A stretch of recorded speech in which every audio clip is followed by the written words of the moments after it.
평생을 숨가쁘게 달리다 불이 꺼진 무대 뒤 여러분은 어떤 기분이 드셨나요?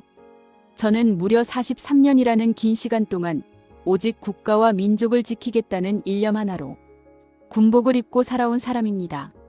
퇴직 후에는 상담학 박사 학위까지 받아가며 평생 타인의 아픔을 치료하고 다독이는 리더십 전문가로 살아왔죠. 남들은 제 화려한 이력만 보고 참 멋진 인생을 살았다. 이제 은퇴했으니 노후를 편안하게 즐기면 되겠네 하고 부러워합니다. 하지만 고백하건대 제게도 차디찬 칼바람이 부는 시린 계절은 어김없이 찾아왔습니다. 얼마 전 저희 부부는 복잡한 서울을 떠나 노후를 조용하고 평화롭게 보내기 위해 이곳 세종시로 내려왔습니다. 깨끗한 도로, 깔끔한 새 아파트, 모든 것이 완벽해 보였죠. 하지만 연고도 없고 아는 친구나 지인도 한 명 없는 이 낯선 도시의 밤은 생각보다 훨씬 더 고요하고 무거웠습니다. 어느 날 저녁 조용한 거실에서 아내가 창밖을 멍하니 바라보다가 나직하게 한마디를 뱉더군요. 여보 참 외롭다. 참 고독하네. 평생 군인의 아내로 살며 거친 세월을 군소리 없이 버텨내 주었던 강한 아내였습니다. 그런 아내의 입에서 나온 외롭다라는 그 짧은 한마디가 제 가슴을 송곳처럼 찌르는 것 같았습니다. 그 순간 깨달았습니다. 아, 우리 부부가 지금 인생의 가장 거대하고 적막한 터널을 지나고 있구나.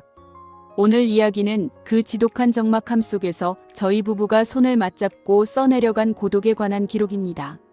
지금 이 순간 낯선 외로움에 숨죽여 울고 계실 당신의 손을 가만히 잡아드리고 싶어 이 글을 시작합니다. 첫 번째 이야기. 그 외로움의 진짜 얼굴은 적막이었습니다. 은퇴를 하고 나면 하루아침에 마법처럼 생기는 게 있습니다. 바로 시간입니다. 처음 몇 달은 세상 다 가진 것처럼 좋습니다. 평생을 올감했던 알람 소리도 없고 출근 전쟁을 치르지 않아도 되니까요. 그런데 딱 석 달이 지나고 나면 그토록 원했던 자유가 무서운 형벌처럼 변하기 시작합니다. 하루가 너무 길어도 너무 길어집니다. 집안은 숨소리조차 들리지 않을 만큼 고요하고 그 적막함이 실어 켜놓은 TV 소리만 거실 허공에 헛되이 울려 퍼질 때 그 낯선 공기는 사람을 숨막히게 만듭니다. 내 인생이 이렇게 아무도 모르게 잊혀가며 끝나는 건 아닐까 하는 서글픔이 밀려오죠. 저희 부부도 그랬습니다. 오랜 세월 오직 국가를 지키고 책임을 다하느라 정작 가족들과 깊은 대화를 나눌 시간은 없었습니다. 아이들은 어느새 다 자라 제 손을 필요로 하지 않는 어른이 되었고 낯선 세종시 땅에서 마주한 현실은 하루 종일 부부 사이의 몇 마디 말조차 오가지 않는 기나긴 침묵뿐이었습니다. 어느 날 문득 거울을 보았습니다. 늘 당당했던 군인의 기백은 어디로 가고 눈가엔 주름이 깊게 패인 낯선 노병이 서 있더군요. 내가 언제 이렇게 늙어버렸나 싶어 가슴이 쿵 내려앉았습니다. 전화 한 통 편하게 걸 친구도 멀리 있는 이 낯선 도시에서 외로움은 그렇게 도둑처럼 슬며시 찾아와 우리를 잠식해갑니다. 어쩌면 우리 나이대의 모두가 각자의 방에서 이런 외로움을 꾹꾹 눌러 담으며 겪고 있는지도 모릅니다. 단지 자존심 때문에 말하지 않을 뿐이죠. 외로움은 마치 끊어내고 싶어도 끊어지지 않는 오래된 불청객 같습니다. 처음엔 거북하지만 익숙해지면 그냥 체념하고 살아가게 되니까요.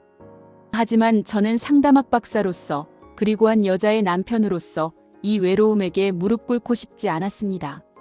그래서 생각을 바꾸기로 했습니다. 이 지독한 외로움을 나를 채우는 위대한 고독으로 바꾸어 보자고 말입니다. 두 번째 이야기 외로움을 위대한 고독으로 바꾸는 힘. 우리는 흔히 외로움과 고독을 같은 말로 씁니다. 하지만 상담학적으로 이 둘은 완전히 극과 극의 감정입니다. 외로움은 혼자 있어서 느끼는 쓸쓸하고 괴로운 수동적 상태이지만 고독은 혼자 있는 시간을 통해 자신을 채워가는 능동적이고 창조적인 상태를 말합니다. 즉, 외로움은 갇히는 것이고 고독은 자유로워지는 것입니다. 평생을 남을 위해 의무를 위해 앞만 보고 달려오느라 우리는 나 자신과 대화할 시간이 참 없었습니다. 은퇴 후 찾아온 그리고 이 낯선 도시가 우리에게 강제로 선물한 이 긴 시간은 어쩌면 세상이 준 가장 큰 기회일지도 모릅니다. 타인의 시선이나 사회적 직함 다 내려놓고 온전히 진짜 나를 만날 수 있는 유일한 시간이니까요. 세 번째 이야기 고독을 이기고 삶을 채우는 세 가지 지혜. 그렇다면 이 막막한 외로움을 어떻게 하면 나를 성장시키는 단단한 고독으로 바꿀 수 있을까요? 저희 부부가 세종시의 정적을 깨고 일어설 수 있었던 3가지 방법을 공유합니다. 첫째, 매일 아침 나만의 작은 루틴으로 하루를 시작하세요. 시간이 너무 많아지면 오히려 무기력의 늪에 빠지기 쉽습니다. 거창하지 않아도 좋습니다. 아침에 일어나 따뜻한 차 한 잔을 정성껏 내려 마시기, 낯선 동네의 공원을 30분씩 산책하며 계절의 변화를 온몸으로 느끼기, 하루에 단 3줄이라도 좋은 글귀를 필사하기. 이렇게 나만의 작은 규칙들을 채워나가다 보면 삶의 주도권이 다시 나에게로 돌아오고 조용하던 집안에 은은한 활력이 도기 시작합니다. 둘째, 새로운 배움의 즐거움 속으로 과감히 뛰어드세요. 나이가 들었다고 해서 성장이 멈추는 것은 절대 아닙니다. 오히려 지금이야말로 젊은 시절 생계 때문에 미뤄두었던 것들을 마음껏 배워볼 수 있는 최고의 황금기입니다. 요즘은 컴퓨터나 스마트폰 하나만 있으면 전 세계의 지식을 안방에서 마주할 수 있고, 인공지능 같은 새로운 기술도 조금만 눈여겨보면 금방 익힐 수 있습니다. 새로운 것을 배우고 머리를 쓸 때 우리 영혼은 다시 젊어지고 외로움이 끼어들 틈은 자연스럽게 사라집니다. 셋째, 내 마음의 기록을 글로 표현해보세요. 혼자 있는 시간에 찾아오는 생각과 감정들을 마음속에만 가두어두면 그것은 결국 무거운 독이 됩니다. 그럴 때는 글을 쓰거나 작은 일기를 적거나 나만의 방식으로 마음을 기록해보세요. 꼭 대단한 작가가 아니어도 괜찮습니다. 내가 살아온 날들을 돌아보며 느낀 감정들, 아내에게 혹은 자식들에게 미처 다 전하지 못했던 진심, 어린 속마음들을 하나둘씩 글로 옮기다 보면 엉켰던 마음이 마법처럼 풀리는 것을 경험하게 됩니다. 그 기록들이 쌓이면 그것이 바로 내 인생의 가장 아름다운 명작이 되는 것입니다.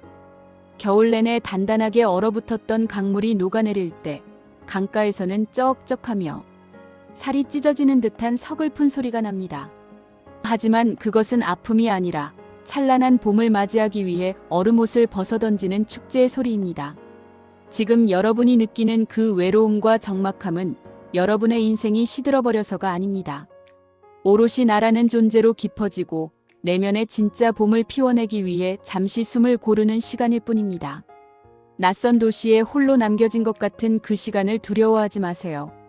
고독의 등불을 켜고 내 마음을 가만히 들여다볼 때 우리는 비로소 타인을 더 깊이 품고 내 삶을 온전히 안아줄 수 있는 진짜 인생의 거인이 됩니다.